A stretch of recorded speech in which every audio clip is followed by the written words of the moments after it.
الحمدللہ رب العالمین والصلاة والسلام علی سید المرسلین اما بعد فاعوذ باللہ من الشیطان الرجیم بسم اللہ الرحمن الرحیم اللہم صلی علی سیدنا مولانا محمد وعلی آل سیدنا مولانا محمد وبارک وسلم۔ محترم ناظرین، سلسلہ دوربین نگاہ میں خوش آمدید۔ آج ہم آقا کریم صلی اللہ تعالی علیہ وآلہ وسلم کی حیات مبارکہ سے کچھ اور ایسے واقعات سنیں گے جس میں ہمارے پیارے پیارے آقا مدینے والے مصطفیٰ صلی اللہ تعالی علیہ وآلہ وسلم نے دور کی خبریں بیان فرمائی ہوں۔ سیدنا انس رضی اللہ تعالی عنہ نے فرمایا کہ رسول اللہ صلی اللہ تعالی علیہ وآلہ وسلم موت کے دن لوگوں کو بتا رہے تھے کہ لو اب زید رضی اللہ تعالی عنہ امیر لشکر شہید ہو گئے اور جھنڈا حضرت جعفر رضی اللہ تعالی عنہ نے پکڑ لیا۔ لو اب حضرت جعفر رضی اللہ تعالی عنہ بھی شہید ہو گئے اور اب جھنڈا حضرت ابن رواحہ رضی اللہ تعالی عنہ نے پکڑ لیا۔ لو اب ابن رواحہ بھی شہید ہو گئے اور ساتھ ہی سرکار دو عالم صلی اللہ تعالی علیہ وآلہ وسلم کے چشمان مبارکہ سے آنسو بہہ رہے تھے۔ پھر فرمایا اب جھنڈا سیف اللہ یعنی خالد بن ولید نے پکڑ لیا ہے اور لو اب اللہ عز و جل نے مسلمانوں کو فتح دے دی۔ صحیح بخاری صفحہ 611 جلد 2 مشکات شریف صفحہ 533۔ سیدنا ابو ہریرہ رضی اللہ تعالی عنہ نے فرمایا کہ ہم حنین کی جنگ میں رسول اللہ صلی اللہ تعالی علیہ وآلہ وسلم کے ساتھ تھے۔ ایک شخص جو کہ اسلام کا دعوے دار تھا، اس کو سرکار دو عالم صلی اللہ تعالی علیہ وآلہ وسلم نے دیکھا تو فرمایا کہ یہ دوزخی ہے، اور پھر جب جنگ شروع ہوئی تو اس شخص نے اسلام کی طرف سے خوب جوہر دکھائے، خوب قتال کیا، حتیٰ کہ وہ خود زخمی ہو گیا۔ یہ دیکھ کر ایک صاحب سرکار دو عالم صلی اللہ تعالی علیہ وآلہ وسلم کی خدمت میں حاضر ہوئے۔ عرض کی یا رسول اللہ صلی اللہ تعالی علیہ وآلہ وسلم، جس کے متعلق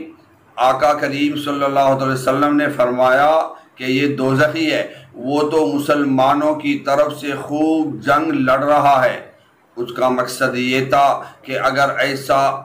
اسلام کا جان نثار دوزخی ہے تو پھر جنت میں کون جائے گا؟ یہ سن کر سید دو عالم صلی اللہ تعالی علیہ وآلہ وسلم نے ارشاد فرمایا خبردار وہ دوزخی ہے۔ یہ سن کر قریب تھا کہ کچھ لوگ شک میں پڑ جاتے، لیکن وہ شخص خودکشی کر کے حرام موت مر گیا۔ پھر لوگوں کو یقین ہوا تو دوڑے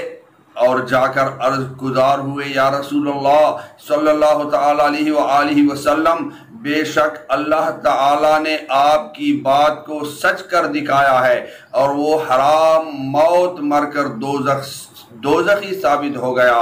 یہ سن کر نبی رحمت شفیع امت صلی اللہ تعالی علیہ وآلہ وسلم نے نعرہ تکبیر بلند فرمایا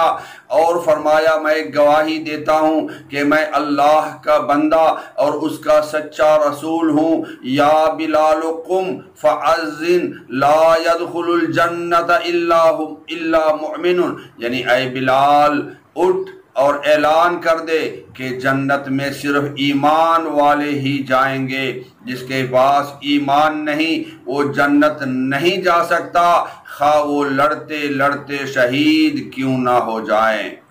صحیح بخاری صفحہ 977 جلد 2 مشکات شریف صفحہ 534۔ اس واقعہ سے روز روشن کی طرح واضح ہوا کہ بخشش کا دار و مدار ایمان پر ہے، اور ایمان رسول اللہ صلی اللہ تعالی علیہ وآلہ وسلم کی محبت ہے۔ اور کیوں نہ ہو جب سرکار دو عالم صلی اللہ تعالی علیہ وآلہ وسلم کا ارشاد گرامی ہے، الا لا ایمان لمن لا محبت اللہ، الا لا ایمان لمن لا محبت اللہ، الا لا ایمان لمن لا محبت اللہ، 3 بار فرمایا، یعنی کان کھول کر سن لو، جس دل میں میری محبت نہیں اس کا ایمان نہیں، جس دل میں میری محبت نہیں اس کا ایمان نہیں۔ تو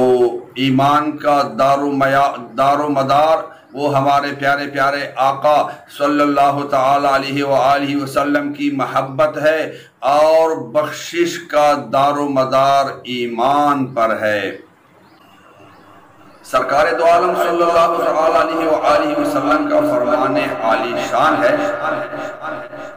جب مومن جنگ میں لڑتا ہے اور پھر شہید ہو جاتا ہے تو اس کے بارے میں ارشاد فرمایا، بے شک تلوار اس کے سارے گناہ مٹا دیتی ہے، اور جس جنت کے دروازہ سے شہید چاہے گا داخل کیا جائے گا۔ لیکن منافق